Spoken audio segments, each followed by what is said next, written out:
People change. I think that's one thing that we forget a lot, especially in the age of YouTube and Facebook and all these sorts of things, where if you say something from 2015 or 2010, now it's recorded, now it's going around, now it's out there, right? And so maybe you see a video and you're like, oh my God, how could they say such a thing that's so problematic? And that person might have changed and you don't even know it. And you might be kind of on some sort of cancel culture crusade against somebody for something that they've done in the past. And maybe it's something that they've already repented from. It's very possible. Now, what does it look like to repent? Sometimes, what are our expectations? Sometimes we want the person to grovel, rub their faces in the mud and do this huge public kind of retraction and say, I was wrong about this and I was so misguided and so. But man, I really would implore people to just treat other people the way that they would like to be treated on these sorts of things. Think about yourself in that situation. Think about how hard it is on the nefs for someone to admit that they're wrong, period, to themselves. And then to come out with a sort of groveling public retraction about sorts of things.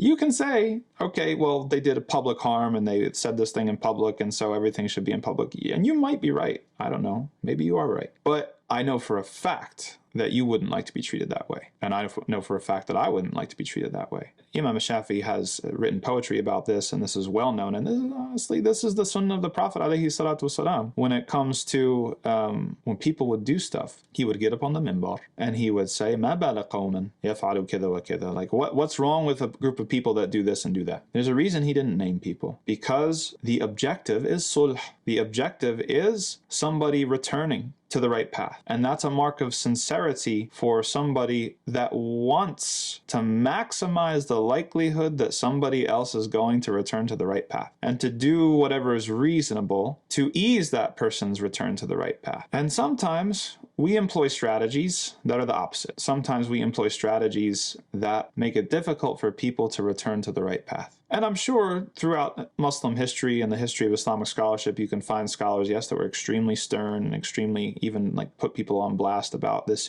issue and that issue. But at the end of the day, we have to be concerned that we're being affected by a non-Islamic ethic here. We have to be concerned that we're being affected by cancel culture. We have to be concerned that we're being affected by sort of the shrieking, shrill politics of what we see today, people attacking each other on social media and things like that. How do we know that our manner of dealing with other people when they make horrible mistakes is really coming from our Islamic tradition and it's not coming from somewhere else?